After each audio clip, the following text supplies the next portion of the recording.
Now this is the question that several people asked me, what I thought of Christian's return on ECW. A lot of people did not like it because they were expecting to see him be involved in the Edge Party's storyline. And so was I, but wouldn't that be too obvious? See, the thing in this day and age, surprises are rare. Surprise appearances and whatnot are rare. Nobody expected Christian to return. That's why you gotta watch the shows. Just in case the unexpected happens. And if you notice, there were no ECW spoilers that night because it was live. And that was beautifully pulled out. And of course, I missed it because, well, I ran out to get some food. And of course, ECW happened to be live. Christian returned. I had to watch the actual video on YouTube. Whatever. But, by the way, Christian's new theme is amazing.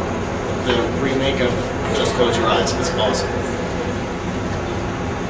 Christian could be the new face of ECW, and he's the perfect replacement for Matt Hardy because, legitimately, who else do you have as a top face on ECW? Finlay? He's not that over. I don't care if he has a worse problem. Finlay is not that over to be a world champion. At least not yet. Christian is a top name. He's a former world champion. I think he's going to be the one to beat Jack Swagger. Even though originally before, I didn't tell you people this, but I predicted that Tommy Dreamer would be the one to beat Jack Swagger. But then again, the draft is in April instead of June this year, so you never know. But as far as Christian returning to ECW, it makes sense. I think we gotta learn to accept it because Christian's still going to be used better in ECW than he was in TNA. Because they would rather push Sting and Jarrett than Christian as world champion. I'm talking about the Sting and Jarrett feud where it was Jarrett and Steiner versus Sting and Samoa Joe. They would rather push that over your world championship. Nothing is above the world championship. Nothing. Alright. Top 5 for this week is the top 5 cage matches of all time. I don't remember who gave me that suggestion, so I'm sorry if I forgot who you were, but I just wrote down the top 5. Now you might agree with me on a lot of these, you might not. It's your opinion, but this is mine. Top 5 cage matches of all time. Number 5, from SummerSlam 1994. Bret Hart versus Owen Hart for the WWE Championship. I don't know how you can top one of the greatest rivalries in the WWE. It's a brother versus brother feud that actually happened to work, and they had an amazing cage match. That's a testament to both the work of Bret and Owen. And quite frankly, I was disappointed that Owen didn't win. Owen should have been the WWE champion, because that would have been amazing. And that was back in the day and age where politics weren't on our minds. But of course, I'm sure Bret and Owen didn't worry about that because they're brothers. Number 4, Dusty Rhodes versus Ric Flair for the NWA title. When Dusty won the title for the first time. Or the second time, whatever it was.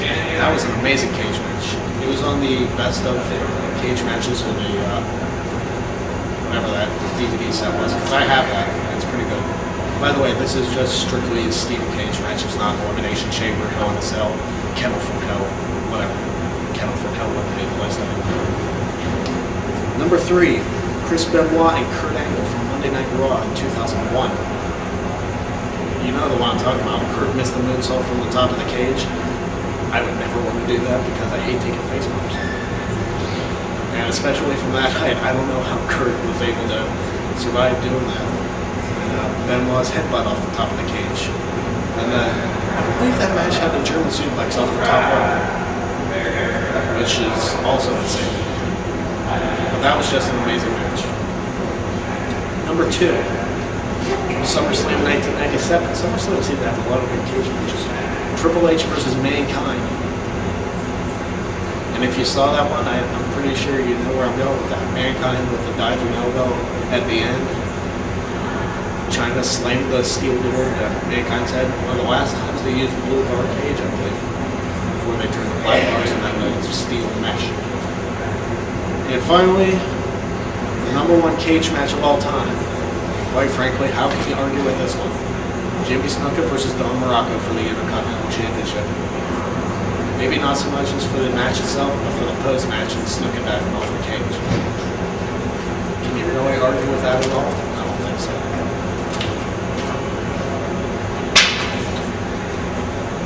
Finally, No Way Out is tomorrow. And it amazes me that a 5-match card for WWE makes me want to buy the show more than an 8-match card for TNA. But that's a testament to how good this show actually looks. We gotta start from the bottom and work my way up. JBL versus Shawn Michaels.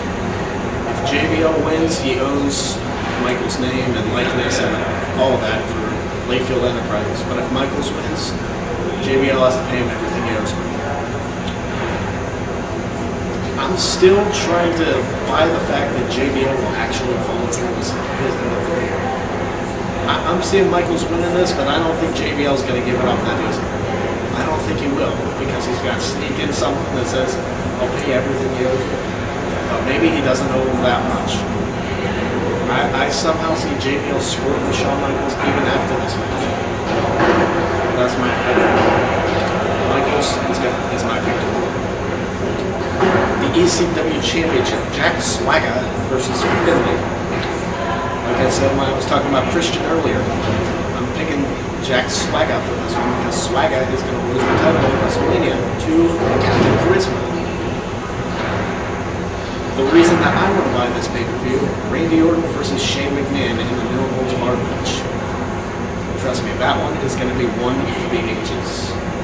Because with how good Randy Orton is, and with how good Shane McMahon is, and no disqualification, straight fights, whatever, that is just going to be an amazing match, which might be worth the price of the pay-per-view, more so than both Elimination Chambers. That's a bold prediction. But for that one, I'm picking Randy Orton. Elimination Chamber for the World Championship. John Cena versus Chris Jericho versus Rey Mysterio versus Kane versus Mike Knox versus Kofi Kingston. Well, considering there are only 2 legitimate threats to win the world title in that match, being Cena and Jericho, I'm picking Cena to retain. He's probably going to start out the match and retain the title, like he did in 2006. And the Elimination Chamber for the WWE Championship, Edge versus The Undertaker versus Triple H versus Jeff Hardy versus The Big Show versus Vladimir Kozlov. I'm not going to give it to Kozlov. I doubt heavily that they give it to The Big Show. Probably not going to give it to The Undertaker. Unless Matt Hardy's getting a WWE title shot at WrestleMania, they're not going to give it to Jeff.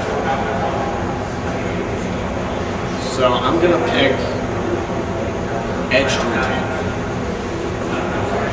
It's a bold prediction, but I pick both Elimination Chambers. The champions are going to retain. Leading to maybe Edge, Triple H, or Edge, Jeff Hardy, Matt Hardy, or something like that. Or maybe both the Hardys and the Money in the Bank. But both world champions retain in the Elimination Chamber, and that's it for episode number 4, live from the Tippin Gymnasium before I have to call a basketball game. So, hopefully all your questions were answered. My inbox is empty now, so keep sending in those questions. I know there's more than 5 of you who send in questions, so keep them rolling. With that said, hopefully I'll see you next week. Well, I will see you next week because I take over with episode number 5. Already up to episode number 5 of the show. So for me and me, this is Pennsylvania Sensation Greg Cherry, and hope to see you next week on the Sensational Experience. Because if you don't like what I say, your life is the pits. Deal with it. Because you've just experienced the sensation. See you next week.